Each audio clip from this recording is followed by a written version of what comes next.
Selamat malam. Kita kembali bertemu hari ini, hari kedua bulan Maret. Kemarin maaf karena soal teknis maka renungan tidak bisa dikirim segera. Mudah-mudahan baru sampai hari ini, dan ditambah dengan renungan hari ini menjadi 2 renungan pada awal bulan Maret ini. Ini tanggal 2, jadi 2 renungan itu tidak apa-apa untuk membuat kita makin sadar akan kelakuan kita terhadap Tuhan.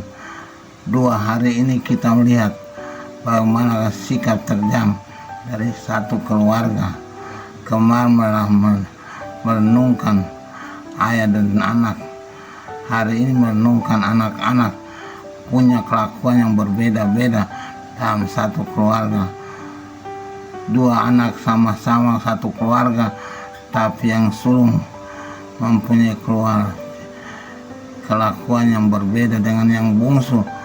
Hari ini kita mendapatkan bagaimana yang bungsu minta pada bapak untuk membagikan harta benda, dan bapak setuju memberikan kepadanya warisan apa yang dimilikinya. Lalu anak itu pergi menjualkan hartanya dan memboroskan dengan hidup berfoya-foya. Itu sikap anak-anak sering dalam rumah tangga. Rumah tangga Katolik pun mengalami demikian. Anak-anak susah sekali untuk diatur. Anak-anak kita temukan mempunyai kelakuan yang menyulitkan orang tua. Saya pernah bertemu dalam pastoral ibu yang tiap hari menangis karena kelakuan anaknya. Anak yang betul-betul durhaka terhadap ibunya. Tiap hari meminta uang untuk berfoya-foya dengan pacar-pacarnya, tapi tidak bekerja apa-apa. Ibu tiap hari juga datang pada saya lalu menangis dan terseduh-seduh meminta doa dari Tuhan untuk memberikan pelajaran pada anaknya. Akhir-akhir ini saya tidak temukan lagi juga karena saya sendiri sakit, dan ibu itu tidak pernah lagi datang ke Roxy untuk berkonsultasi. Jadi saya tidak tahu lagi bagaimana nasibnya, tapi sepertinya dia sangat menderita karena kelakuan anaknya. Anak-anak dalam rumah tangga Katolik semoga juga tidak berbuat demikian terhadap orang tuanya. Hari ini orang tua anak dari Injil ini meminta pada bapaknya yang bungsu untuk memberikan harta benda warisannya dan menjual habis seluruh warisan lalu hidup berfoya-foya. Tapi lalu Tuhan memberikan pelajaran kepadanya karena ada paceklik di daerah itu. Lalu anak itu jatuh miskin sampai makan ampas dari babi pun tidak bisa karena orang tidak membolehkan dia menikmati rezeki itu.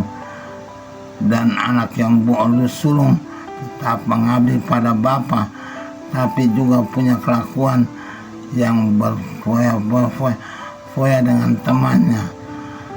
Waktu anak bungsu menyadari bahwa kelakuannya tidak benar, dia berniat pulang kepada orang tuanya, dan memang dia putuskan waktu itu juga cepat kembali pada orang tua karena mengingat di rumah bapaknya mereka hidup dengan kecukupan.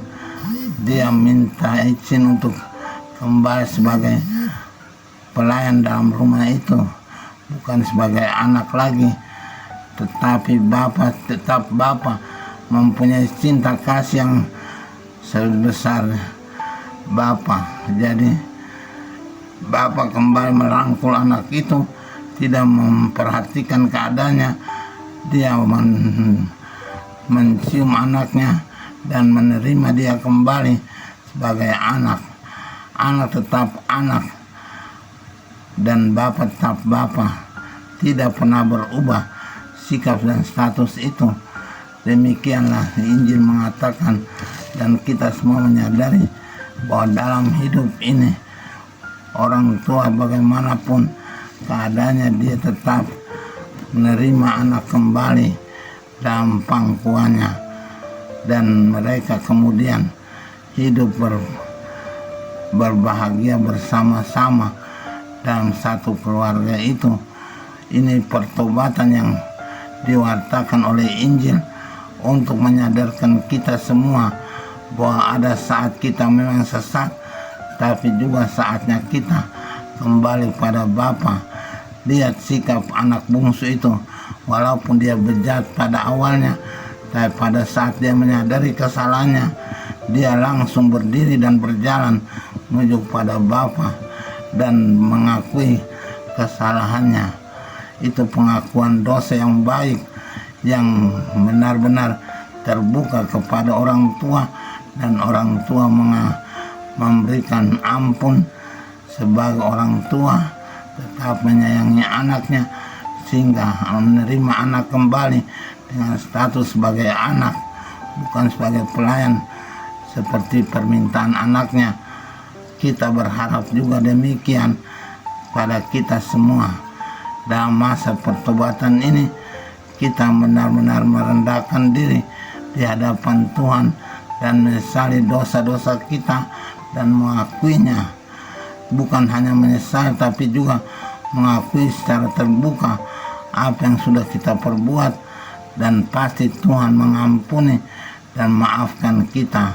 Sebagai orang tua yang baik, kita tiap hari berkata, Dia Bapa kita, sebab Kau Bapa-Ku, Bapa yang kekal. Itu nyanyian kita. Bapa kekal itu tetap mencintai kita bagaimanapun keadaan kita. Kita tetap boleh kembali kepadanya. Cintanya abadi kepada kita. Kita yang menolak cinta Tuhan, Tuhan tidak pernah menolak kita dalam segala hal. Semoga dalam masa prapaskah kita menyadari cinta Tuhan dan mencari pengampunan dan permohon belas kasihannya untuk kita semua. Semua demikian.